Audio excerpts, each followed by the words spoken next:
Okay, today we're going to show you carb boring on our CNC lathe. I like to adjust the carb as close as I can by hand before I tap on it with a hammer.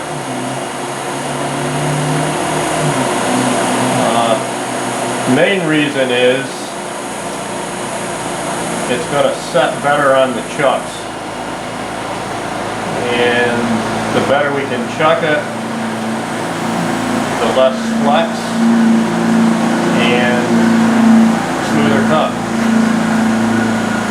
Okay, I've got it within a thou. Now I'm going to tighten it down. Oops. And if I have a good smooth surface, it should only vary another thou. So now I'm within, if you want to zoom in on the dial, I'm within, well, it's not even moving. How's that?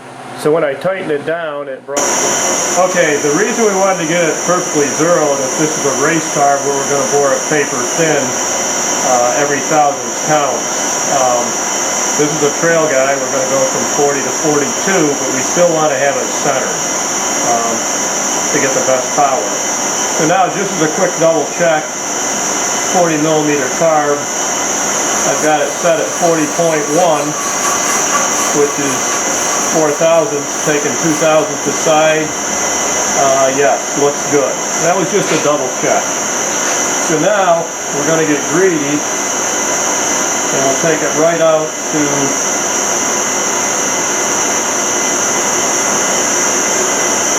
41.6.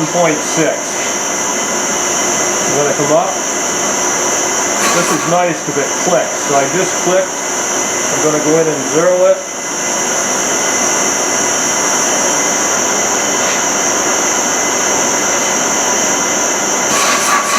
I now know I have to go in 36.4 millimeters. To get just past where the slide goes. Two ways to do this. I could put it on CNC automatic. But the fact this clicks as you turn it, it's not a smooth deal. It actually helps cut better.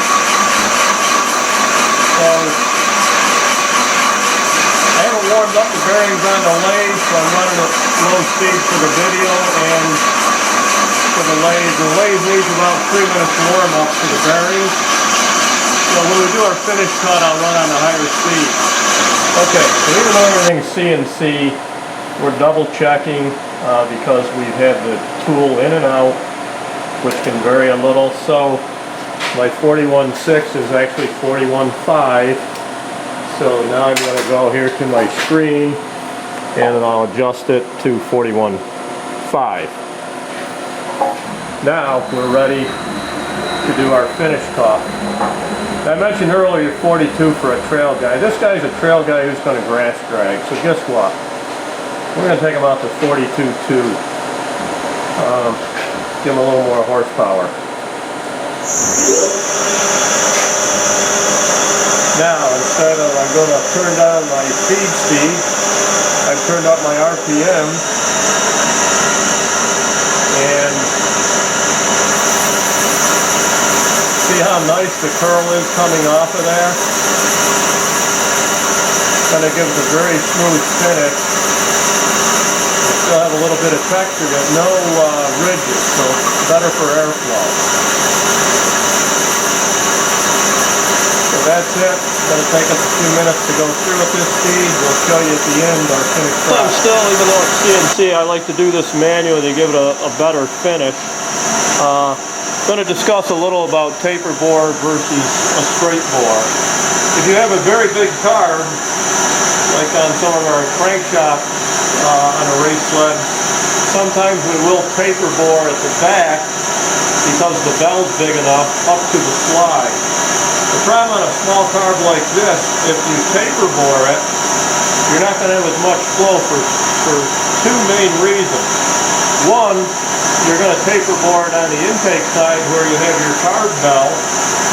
now you've ruined the effect of the bell, and again, by the time with the taper, you're going to be too big going by the slide, and then the 42.2 or 3, wherever we've aimed at, you'll only be there at the very end anyhow.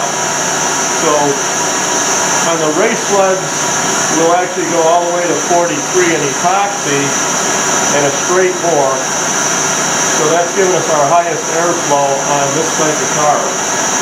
The other thing you got to be very careful of, a lot of guys get in and sand roll the intake valve.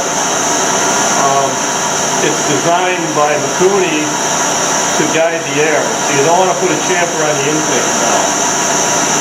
The other thing we see a lot, and again it's false advertising on air filter companies, the last thing you want to do is take your air box off a factory sled and put on pod filters.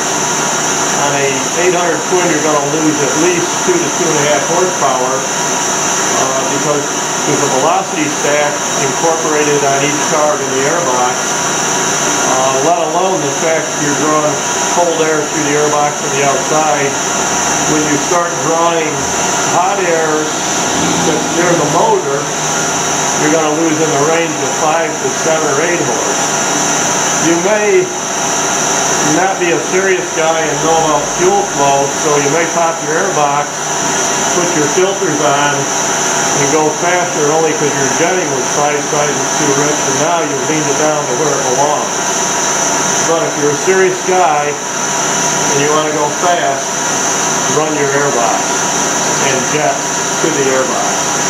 You will also have more mid-range power because of the velocity. Okay. And at the end, we're going to shut it off and pull it out and show you the